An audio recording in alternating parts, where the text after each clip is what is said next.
আসসালামু আলাইকুম। আমি ইব্রাহিম খলিল, ইব্রাহিম আইটির পক্ষ থেকে আপনাদের স্বাগতম। আজকে আমরা শিখব একটি নোটপ্যাড প্লাস প্লাসে কীভাবে কোডিং করার সময় আমরা শর্টভাবে বিভিন্ন ট্যাগ, বিভিন্ন সিএসএস প্রপার্টিস লিখতে পারি। আমরা যখন বড় বড় প্রজেক্ট করব, বড় বড় ওয়েবসাইট করব, তখন প্রত্যেকটা ট্যাগ, প্রত্যেকটা প্রপার্টিস লিখে লিখে আমাদের এতগুলো ডিজাইন করা সম্ভব না। সম্ভব হলেও অনেক সময় বা অনেক কষ্টসাধ্য ব্যাপার। সো কিছু কিছু প্লাগইনস আছে যেগুলা notepad plus plus, Sublime text, NetBeans, এই এডিটরগুলোতে শুধুমাত্র প্লাগইনটা অ্যাড করলে আমরা ওই সুবিধাগুলো আমরা পেতে পারি। তো চলুন শুরু করা যাক। শুরুতেই আমাদের যা করতে হবে, একটা ফাইল তৈরি করে নিতে হবে যেখানে আমরা HTML কোডগুলো লিখতে পারবো। সো আমরা রাইট বাটন ক্লিক করে এখানে নিউ থেকে একটা ফোল্ডার তৈরি করতে পারি। ফোল্ডারের নাম দিলাম HTML। তো এখানে আমরা একটা ফাইল তৈরি করব।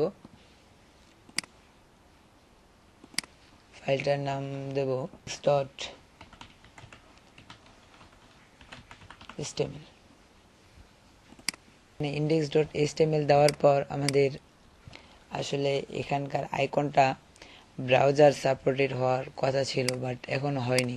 এখন এটা না হওয়ার পিছনে কারণ হলো যে এটা আমাদের কি ফরম্যাট, .html ফরম্যাট না, এটা আসলে আমাদের টেক্সট ফরম্যাটে রয়ে গেছে। কারণ এটার পিছনে যে একটা ফরম্যাট ছিল সেটা আমাদের দেখা যায়নি এখনো। সো এটা আমরা দেখতে হলে আমাদের যা করতে হবে,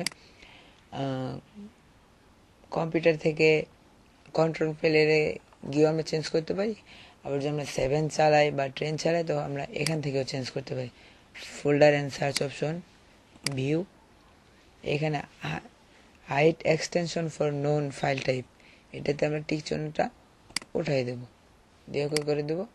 দেখুন এই যে .txt মানে কি, এটা আমাদের ফাইলটা টেক্সট মোডে আছে। এখন আমরা .txt ফাইলটা যদি আমরা কেটে দেই, তখন এটা দেখেন কনফার্মেশন জানাচ্ছে যে আমরা এই ফাইলটার এক্সটেনশন চেঞ্জ করতে চাচ্ছি কিনা। সো আমরা চাচ্ছি ইয়েস। এবার দেখুন এটা ব্রাউজার সাপোর্টেড হয়ে গেছে। আমরা এখানে সিএসএস নামে আরেকটা ফাইল নেব। ফাইলের নাম দেব style.css। style.css আমাদের এটার এক্সটেনশনটা হলো CSS। তো আমরা HTML-টাকে নোটপ্যাড প্লাস প্লাসে ওপেন করব, edit with notepad plus plus. এখন আমরা আমাদের আসল উদ্দেশ্য হলো আমরা কিভাবে জেন কোডিংটা ইউজ করব। সো এখানে যদি আমরা লিখি এক্সক্লেম চিহ্ন নিউ সিডক টাইপ HTML, এটা হলো আমাদের ফরম্যাটটা কি টাইপের, আমাদের কি টাইপের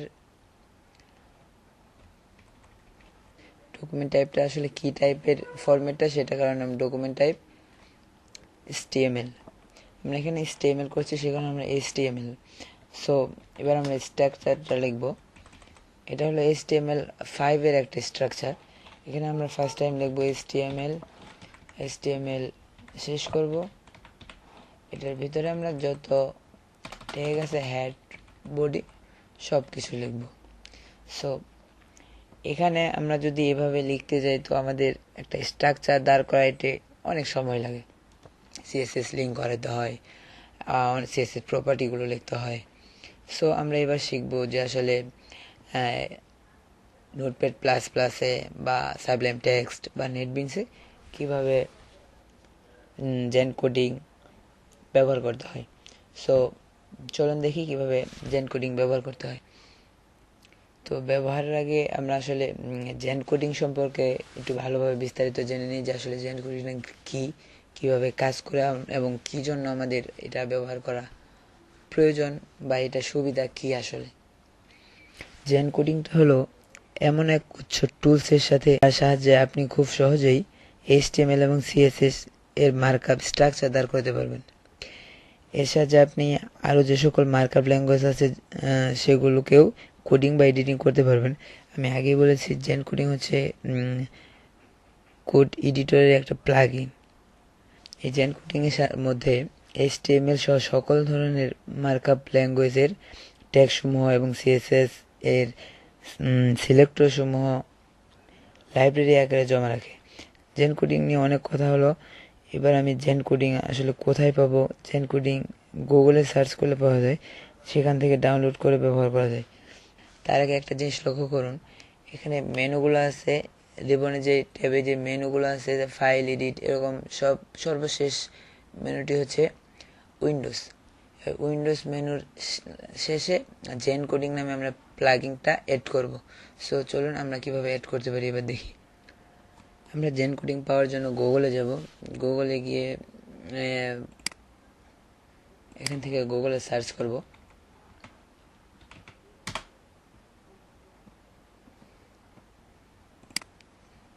এখানে আমরা গুগল থেকে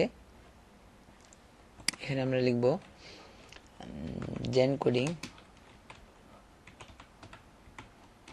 ডাউনলোড।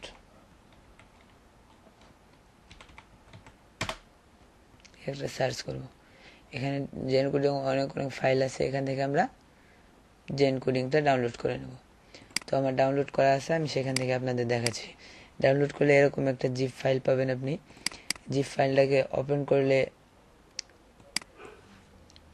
এরকম 3টা ফাইল পাওয়া যাবে, একটা ফোল্ডার, 2টা ফাইল পাওয়া যাবে। এখানে রিডমিটা আমাদের দরকার নেই, সো আমাদের এই 2টা হলো আমাদের দরকার। এই 2টাকে আমরা কপি করতে পারি, আপনি ইচ্ছে করলে কাটও করতে পারেন।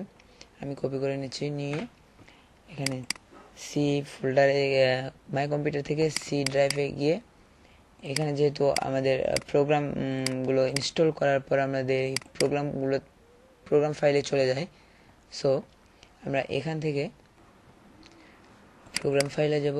আমরা যেহেতু নোটপ্যাড প্লাস প্লাস নিয়ে কাজ করছি, সো আমাদের প্লাগইনটা অ্যাড করতে হবে নোটপ্যাড প্লাস প্লাসে।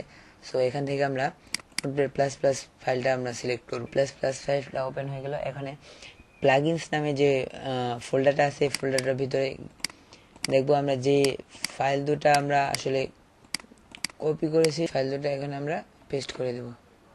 কন্টিনিউ। ফাইলটা কপি হচ্ছে, এবার অ্যাড হয়ে গেছে npp-scripting.ddl আর npp-scripting, এই 2টা ফাইল অ্যাড হয়ে গেছে। সো এখানে এটা কেটে দিই। এবার চলুন আমরা আমাদের নোটপ্যাড প্লাস প্লাসে যাই। এখন এটা আমরা কেটে এটা একটা রিস্টার্ট করি। এখানে কেটে আবার নতুন করে আমরা এটাকে ওপেন করি। এবার দেখুন উইন্ডোজের পরে জেন কোডিং নামে একটা প্লাগইন অ্যাড হয়ে গেছে। সো এটার সুবিধা কি আমরা এবার দেখব। ডক টাইপ, HTML এগুলো আমরা পূর্বে লিখেছিলাম, কেটে দিলাম। এবার আমরা দেখব যে HTML:5 লিখে Ctrl-E প্রেস করলেই আমাদের ফুল ফ্রেমটা দাঁড়ায় যায়, ফুল স্ট্রাকচারটা HTML এর যে একটা বডি স্ট্রাকচার আছে এখানে দাঁড়িয়ে যায়। সো এটাই হলো জেন কোডিং এর সুবিধা। যদি আমরা আরও দেখতে চাই, এখানে আমরা হেডের ভিতরে যদি আমরা CSS কে লিঙ্ক করাতে চাই, শুধু আমরা link:CSS লিখে Ctrl-E প্রেস করে তাহলে আমাদের লিঙ্কটা হয়ে গেল। সো বন্ধুরা, এবার দেখলাম আমরা কিভাবে জেন কোডিং ইউজ করতে পারি। তো আজকের পর্ব এ পর্যন্তই। ভিডিওটা যদি ভালো লাগে তাহলে অবশ্যই লাইক, কমেন্টস, শেয়ার করবেন, এবং যদি জেন কোডিং সম্পর্কে কোনো প্রশ্ন থাকে অবশ্যই কমেন্টসে লিখবেন। ধন্যবাদ।